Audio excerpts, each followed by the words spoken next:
17వ ఏటది చిత్యాల సోమయ్య ఈయన భర్త.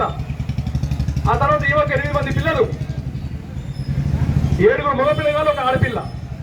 అంతమందిని ఊరి మీద రావలేని పరిస్థితి ఉంది. ఊళ్ళో బట్టలుకి అన్నం తెచ్చుకుంటే పిల్లలకు సరిపోతలేదు. కాబట్టి అంచకళ్ళు అమ్మింది, గొర్రెలు కాసింది, ఓ 2 కొడుకులు గొర్రెగాడు పంపించింది, ఓ కొడుకునేమో అంచకళ్ళు అమ్మించింది. అయినా కూడా కుటుంబం బతికే పరిస్థితి లేదు.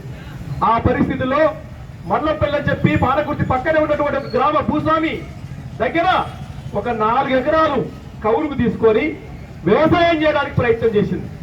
ఆమె వ్యవసాయం చేస్తూ ఉంటే అక్కడే ఉన్నటువంటి పటవారి రామచంద్రారెడ్డి దొరకు కబురిస్తాడు. ఏమని? ఒక సాగలామే వ్యవసాయం చేస్తుంది దొర, ఈ సాగలు కనుక వ్యవసాయం చేస్తే రేపు మన సాగిన ఓడి చేయాలి, కాబట్టి ఆమె దున్నుతుంది, నాటు వెళుతుంది, రేపు అందరూ కూడా అదే పరిస్థితి వస్తుంది.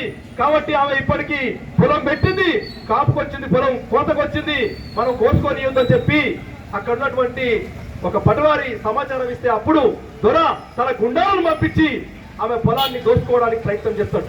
అప్పటికే తెలంగాణ లోపల 1946లో అప్పుడు ఆంధ్ర మహాసభ పేరుతోటి గ్రామాన సంఘం అనేటువంటి నెలకొల్పడం జరిగింది.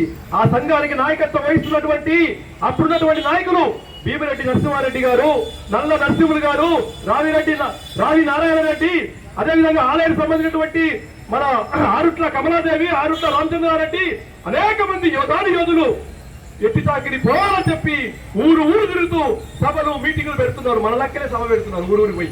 అప్పుడు ఆ పోయి, అయ్యా నాకు ఇట్లా జరిగింది, నాకు అన్యాయం అని చెప్పి సంఘపలను కలుస్తుంది.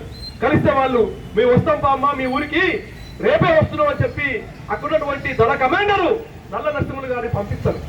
ఆ దొర కొంతమంది సైన్యాన్ని పంపించి ఆమె పొలాన్ని అంతా కూడా కోసి ఒక దగ్గర కుప్ప ఎత్తుకపోతుంటే అప్పుడు వీళ్ళందరూ కూడా కమ్యూనిస్టుల నాయకత్వాన ఎర్రజెండాలు పట్టుకొని ఆ భూమిని పోయి ఆ బస్తాలన్నీ కూడా తీసుకొచ్చి ఐలం ఇంట్లో వేస్తారు. ఎవరైనా భీమిరెడ్డి నరసింహారెడ్డి గారు అని చెప్పి ఒక దొరల కుటుంబంలో పుట్టి పేదల కోసం పోరాడేటువంటి పెద్ద యోధుడు ఆయన. అట్లా ఆమె పోరాటం కొనసాగుతుంది. ఆ తర్వాత ఆమె భూమి ఎప్పుడైతే ఒట్లు ఇంటికి తీసుకొచ్చిందో ఆ దొర కోపం వస్తుంది. కోపం వచ్చి ఆయన సైన్యాన్ని రజాకారుల కబురు పెట్టి రజాకారుల సహకారం తీసుకొని ఆనాడు వాళ్ళ మీద దాడి చేస్తాడు. ఆ దాడిలో వాళ్ళు అనేకమైనటువంటి చిత్రహింసలకు గురవుతారు. ఆ తర్వాత ఆ పోరాటం ఒక ఊరేగింపుగా కడవెండి గ్రామంలో సాగుతుంది. ఆ ఊరేగింపు పైన దొరల గడి రాగానే దొరలకు సంబంధించినటువంటి కొంతమంది గుండాలు కాల్పులు చేస్తారు. ఆ